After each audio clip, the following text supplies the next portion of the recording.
Welcome to Herman Hits the Road. In this video, we get arrested and slung in jail.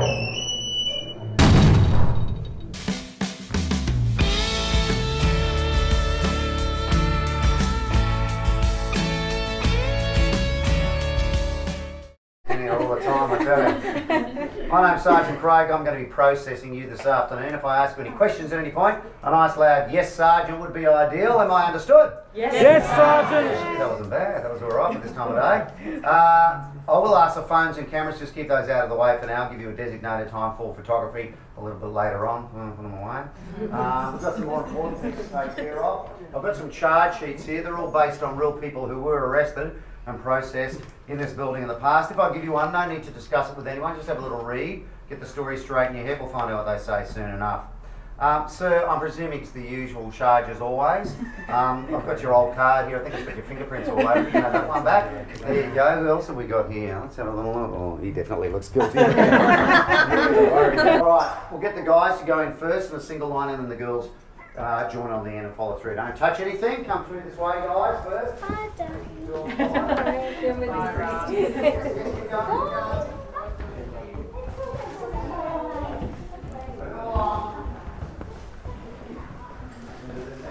Going to the charge room, oh my goodness. Alright. I'm going to get you to line up here, fellas. Like the room in the corridor, you start there, side by side, use the line on the floor as a guide. Get your toes on the line, where the line will be, see where the line is. Yeah, very good. Shoulder to shoulder, good on you fellas, well done. Shoulder to shoulder.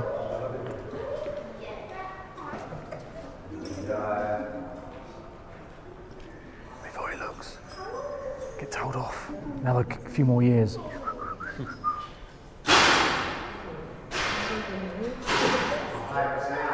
Alright, now what we'll do is, this is a fair field view, I'll get everyone to take one small step back now, just open up a bit, I'm looking for routes. Are you looking for routes to escape? Alright, let's find out who we've got here. We'll start with our repeat offender. Come on, sir. You're calling your lawyer, were you? Slow down. Nice loud voice. According to that charge sheet, sir, what's your name? Carl Mahami. Carl Mahami, yes, of course. It's all coming back to me now, it's Mahami. Alright, what is the charge this time? Arson again. What do you call it? Arson? What? Oh, sorry. It's the charge. I thought you were calling me names for a second. Arson's the charge, right. Oh, hang on, I reviewed that earlier. It said something else as well, doesn't it? Arson. Not endangering life. That's quite important, don't read that out. Arson, but not endangering life. So basically what it's saying is, you set the house on fire, but before you did that, you made sure no one was home. You're the world's most considerate arsonist. That's very good. At least you checked. I will mention that to the judge. It may work in your favour. Back in line. There's that for you. Because I didn't actually bend over there. Come on in. Alright, now, nice loud voice, son. According to that charge sheet, what is your name? Rob Penton. Very good. Alright, Mr. Penton, what is the charge? Driving under the influence of alcohol. Well, it's a serious problem. That's what makes people laugh. Driving under the influence of alcohol. Driving under the influence of alcohol. How old are you, son? He's still drunk. You couldn't even remember his own name. 9. Goodness me, that's the youngest drink driver I've had in here today. I'll tell you that much. 9 years old. I like video games, that's what it is. All that business. Yeah, sir. Okay. All that watermark business. Have you ever had enough woman there to start doing this kind of thing? What's that all about? Good here, don't you? What are you over here? Why do you fan yourself? What's going on there? Very suspicious behaviour. What were you drinking, do you remember? I'll give you a choice. Pick one very quickly. It will be the truth, whatever comes out. Beer, wine, vodka. Which one? What? He's still drunk, look at him. Oh, apple juice, yeah. That's like the chase that the last name. Son, Mom's at 9, you're 9 years old. Way too young to be driving, definitely too young to be drinking. Good news, by the time I let you out of here, you'll probably be old enough to do both. That sobered you up, didn't it? Give your card back in line there, thank you very much. That's our future, everyone.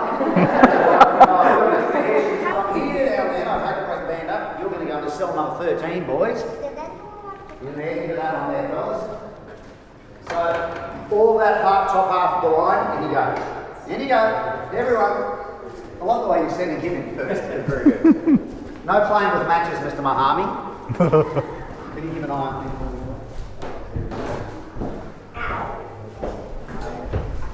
All right, remain seated, no phones or cameras. I'll see you in the morning. Bye. Oops. 2 minutes later.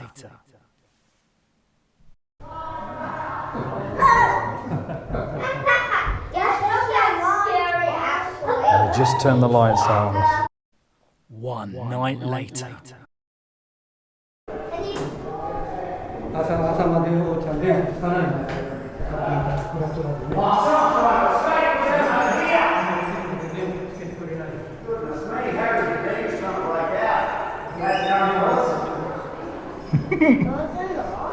Where are we going? This is... Oh God, there's a step there. Mind the step. Just, where do we sit? Yeah, just for the night, yeah. One night. Found the escape hatch. Well done, everyone. You survived the night somehow. This is the men's yard out here. You spend the whole day out in the yard. This is all part of the men's section that we're in at the moment. Now, even though you've been arrested, you're not in jail. You're not technically in jail yet. This wasn't officially a prison. This was a holding facility, a lockup, a watch house, a remand centre. It's basically where you were first brought, when you were first arrested, around town here in Melbourne. And they held you here until you could have your court appearance at the magistrates' courts, just next door on the other side of that wall. So if you're lucky, you might be here for a few hours, but on average, you'll probably be here for a day or two. Sometimes it could be a few weeks or more, depending on how busy the courts were and the nature of your particular case. Come directly to the left, it's cell number 7 on that same side of the corridor. Have a look in there, it's a bit different, it's a bit weird. First thing you notice when you go in, no seats, no benches at all, it's just a big empty room. It's quite kind of, I don't know, unsettling, I guess is the description. The next thing you notice in there, the floors are wood. Most of the floorboards in most of the cells are wooden floorboards. That one's got no, it's concrete, shiny hard concrete. And the floor is sloping down, but it's got a dip in it, and right at the lowest point there's like a drain, a hole or a drain for like a bath or a shower. That's what we call a wet cell, or a drunk cell, or a drunk tank. Mate, you two are nodding. You're like, you're speaking from experience? What's going on there? Most wash houses have them. Look out for number 12, have a look there. Padded cell. We actually have a padded cell here as well. Sounds like a cliche out of an old movie, the white room. It's exactly what it is, an old padded cell white room. The walls are all padded. People that were concerned were going to self-harm, smash their heads against the wall, on suicide watch, that kind of stuff, self-harm, they would put them in there. The floor used to be padded as well, because of course they could have hit their head against the floor, but we pulled that up for practical reasons, so you can walk in there and have a look. Speaking of walking around and having a look, We're in the Melbourne Gaol on the lower floor with the tiny cells, and then right up there is the other cells, which are getting bigger as you get higher up the levels. It's quite dark and it's quite dingy, and it's not a very nice place to be quite honest. See all the cells along here. Just look how small these cells are. Tiny. Go nuts in here, I think. Maybe that was the idea. Is there? Ta-da, love!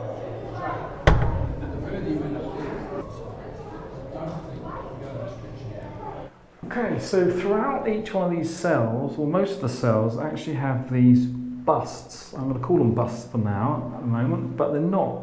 It's a study of phrenology, the shape of the skull. So they actually believed that criminals had a certain shape of skull, so they would study the skulls after they are dead and come to conclusions about criminal behaviour and other people, etc.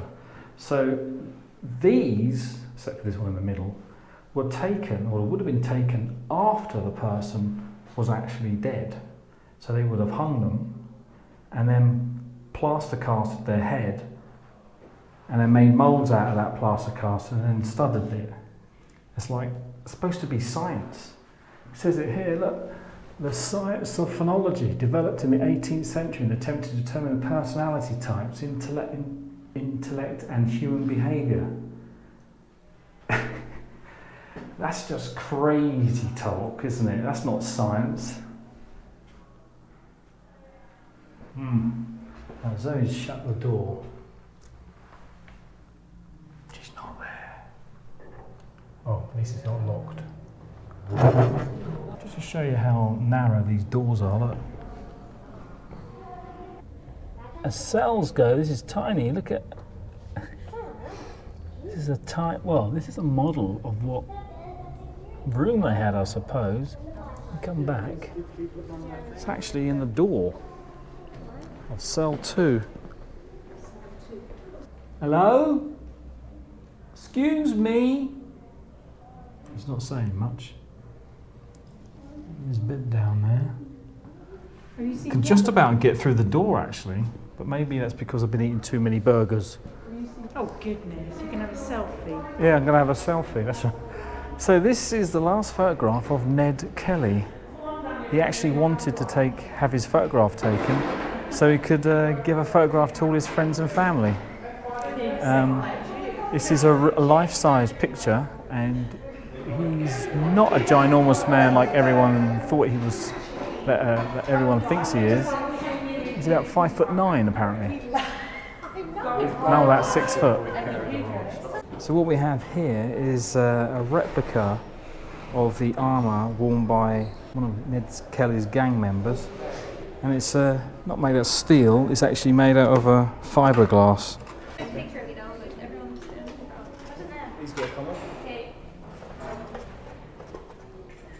Quite heavy, isn't it? Smile. It's me, Claire. Are you taking it off then? There you go. It's not quite. It's a bit tight around. Do you want to take it off? There's nothing on the other bit, the feet. I mean, this is It's quite tight, isn't it? it's plastic, so the original was steel. Mm. I'm going to do that. Quite heavy, isn't it? Yeah. It's awkward. We're on a tour of the jail, getting the history of the place and the history of Ned Kelly. There's the armour, and this is the gallows. So this is the gallows where Ned Kelly and many other inmates were hung. That's not the original rope, but it's one identical to that. And down here, just there, is where the lever would be. So the hangman would come through that door, and the prisoner would come through that door, all bound up, and he would be positioned over the trap door and put that rope around his neck. So the gallows are on the second level here. We've still got another level up here, the penthouse suite, and that is quite long. There must be about 20 cells either side. These are bigger. Are they bigger, are they? Downstairs. Not much bigger. More light, but I wouldn't say they're bigger though.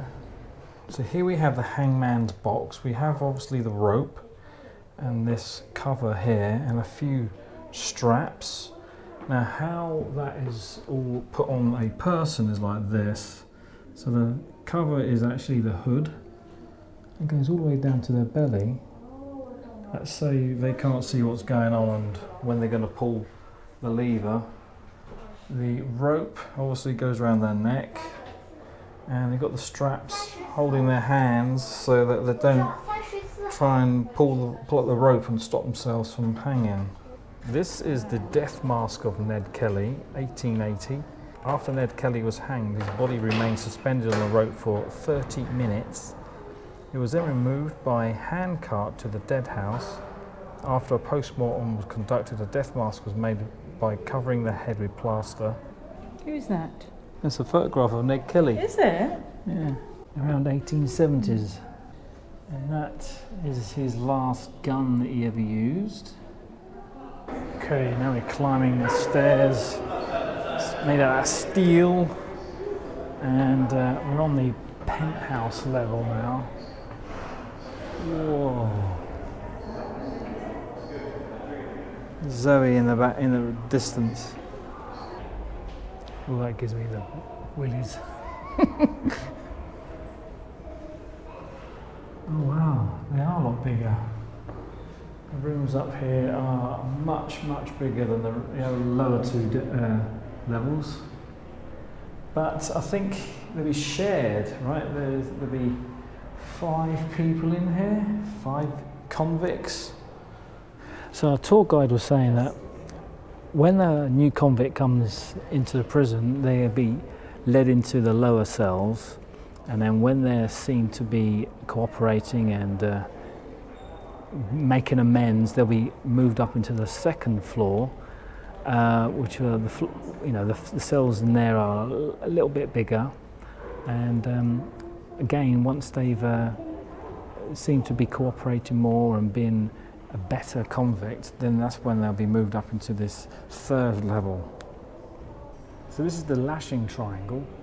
Prisoners sentenced to a lashing were tied face down to this frame, their shirts removed, a wide leather belt fastened around their waist to protect their kidneys, and a narrow leather collar around their neck to stop their throat from being cut. Whipping was administered by a phalanetator who was often a fellow prisoner paid to perform the task. In fact, the phalanetator would often also perform hangings. So we're going to be leaving the Melbourne Gaol now. We're going to be leaving, going out there, being free, not going to be stuck in these cells, and we're going to be ending our video here. So hopefully you enjoyed it. And we're going to say goodbye to the Melbourne Gaol and to Ned Kelly here. So yes, thank you very much for watching. Until next time, don't do crime, everybody. Bye-bye now.